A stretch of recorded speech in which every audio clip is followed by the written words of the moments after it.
Olá pessoal, tudo bom? Estou aqui para fazer mais um Drops de uma mensagem que a gente conversou. Nós estamos numa série chamada Sexo, Dinheiro e Poder e o primeiro tema que a gente tem abordado é o sexo. E isso provavelmente causou algum desconforto em algumas pessoas, né? Porque a gente tem na nossa mentalidade que sexo é uma coisa desvinculada do espiritual. Foi ensinado pra gente, principalmente uma cultura religiosa, de que sexo é uma coisa suja, sexo é uma coisa que você tem que fazer afastado de Deus, ou que Deus não aprova. Tem música na nossa cultura dizendo que amor é cristão e sexo é pagão. Só que é uma irrealidade muito grande quando você olha isso à luz da Escritura, à luz da Bíblia, à luz do ensinamento de Jesus. Deus criou, a gente criou o sexo para nós. Só que a cultura perverteu isso. E então a gente fica sem jeito, às vezes até de conversar sobre esse assunto, porque em muitas famílias virou tabu, em muitas famílias é um assunto muito delicado de se conversar. E aí quando a gente vem e traz esse assunto para a igreja, cara, eu entendo que cause algum desconforto, mas eu não posso me omitir, eu não posso deixar de te ensinar e de passar para você o que a sabedoria bíblica diz a respeito desse assunto. E aí nós dividimos, de tão delicado que é o assunto, nós dividimos em duas partes. Na primeira semana, no Drops anterior e na mensagem, na primeira semana nós falamos sobre sexo como Deus, quando a gente vive de acordo com nossos próprios desejos e prazeres, a gente não entende o mecanismo, o pensamento por trás de como foi criado, etc. e tal. E aí a gente percebe que a sexualidade, o sexo, o ato sexual pode se tornar algo danoso para a nossa vida. E na segunda mensagem dessa série, nós falamos sexo como um presente de Deus. E aí nós começamos a conversar sobre como que a gente pode viver a nossa sexualidade de uma maneira saudável, de uma maneira que honre a Deus e que a gente possa aproveitar. E não tem nada de destoante aproveitarmos o sexo e estarmos na presença de Deus. Não tem nada de destoante. Deus nos criou, Deus criou o sexo. Isso a gente precisa renovar nossa mente, renovar nossa cabeça. E aí a gente conversou, na primeira vez nós conversamos sobre prazer longe do Pai mata e sexualidade está intimamente ligada à devoção. Foram os dois temas que nortearam nossa primeira reflexão sobre o sexo como Deus. E para falar sobre o sexo como presente de Deus, nós trabalhamos duas ideias que eu queria recordar a você agora. Falando qual é o propósito de Deus para a nossa sexualidade e como viver a sexualidade segundo a ótica de Deus. Qual é o propósito de Deus para a nossa sexualidade e como viver a sexualidade segundo a ótica de Deus? Cara, é muito difícil, eu entendo, para a gente renovar nossa cabeça em relação ao sexo, porque entre a década formadora da nossa sexualidade, os 13 aos 23 anos, bem provável que a gente tenha recebido mais de perto de 100 mil mensagens sobre sexo por meio da mídia. E nenhuma delas vinculada, ou a maioria delas não vinculada ao processo que Deus estabeleceu para a nossa sexualidade. E é delicado a gente trabalhar com isso. E para então a gente entender, nós vamos buscar lá na origem, vamos buscar lá no livro de Gênesis, no propósito da criação, um conceito muito extraordinário, que passa batido a vida de alguns cristãos e quem não está acostumado a seguir ou aprender os ensinamentos de Jesus, nunca ouviu falar ou ouviu falar deturpadamente desse conceito, que é o conceito da uma só carne.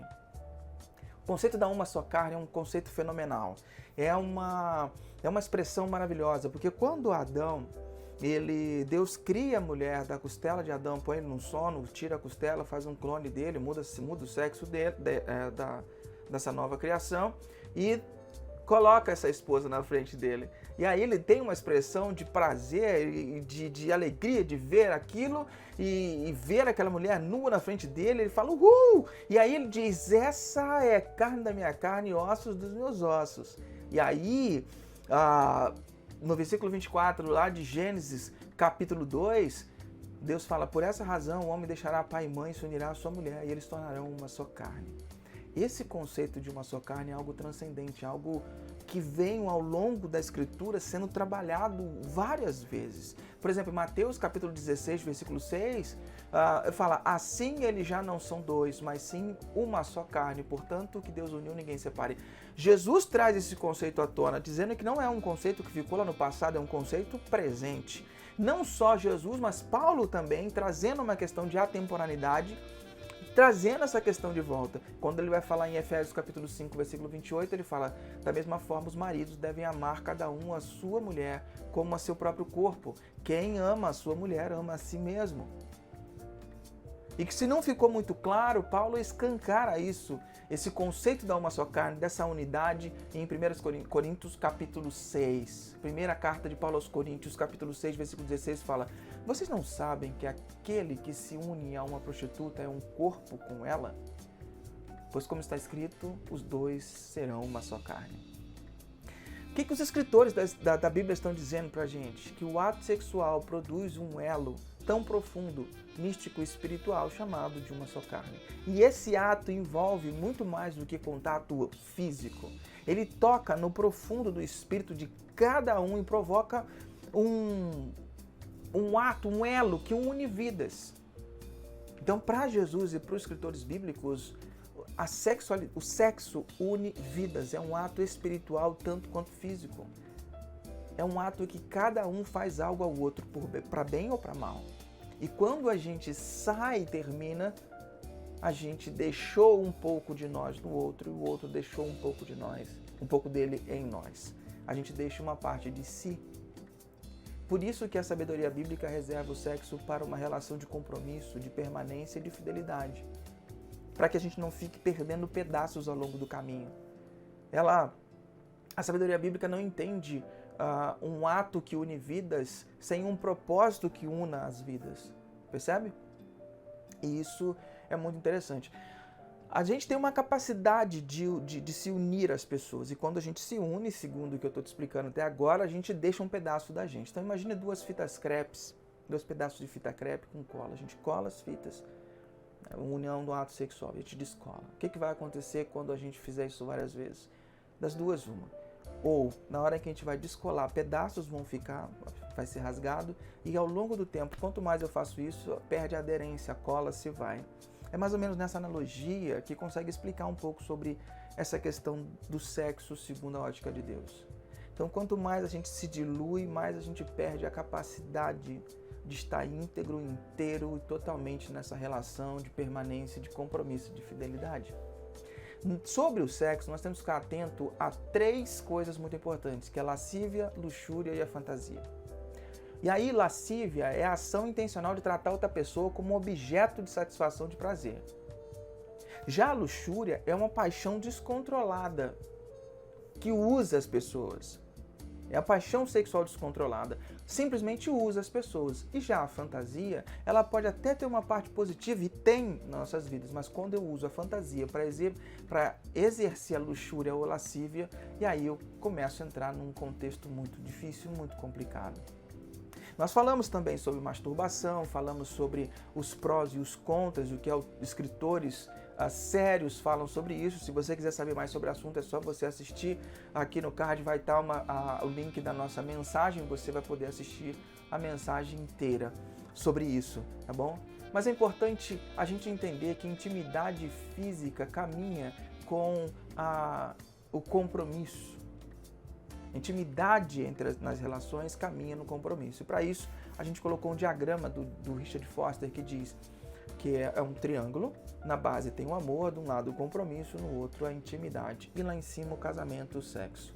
Quanto mais o compromisso vai aumentando, mais a intimidade vai aumentando, até que nós cheguemos ao momento oportuno de experimentarmos e desfrutarmos do ato sexual com a bênção de Deus e com tudo que Ele traz de bom para a nossa vida.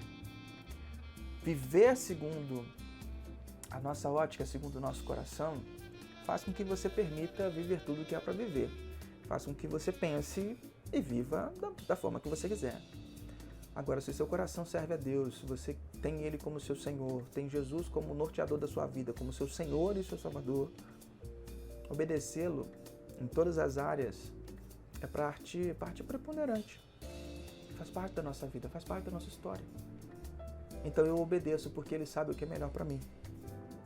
James Bryan Smith fala: a grande maioria do fracasso sexual acontece quando a intimidade física excede o compromisso. Mas isso não significa que devemos abandonar a intimidade física completamente. Tudo a seu tempo, tudo a seu momento, tudo a sua hora. Sexo é criado por Deus para vivermos conforme Ele designou. A vida fora, a experiência fora dos ensinos de Jesus fazem dor, machuca e causam marcas. Então eu espero que você tenha sido abençoado por esse vídeo. Se você acha que alguém pode se beneficiar por esse conteúdo, compartilhe isso com alguém. E quem sabe, se você quer receber mais desse conteúdo, se inscreva no nosso canal. Sempre que a gente tiver um vídeo, vai aparecer lá na sua timeline, vai aparecer lá nos seus inscritos, nos seus preferidos do YouTube, tá bom? Esse botão vermelho que está aqui embaixo, você clica nele e você vai se inscrever. E toda vez que a gente postar um vídeo, uma celebração ao vivo, você vai receber, beleza? Então fica com Deus, Deus te abençoe e lembre-se sempre, sozinho a gente vai mais rápido, mais acompanhado a gente vai bem mais longe. Grande abraço, tchau, tchau.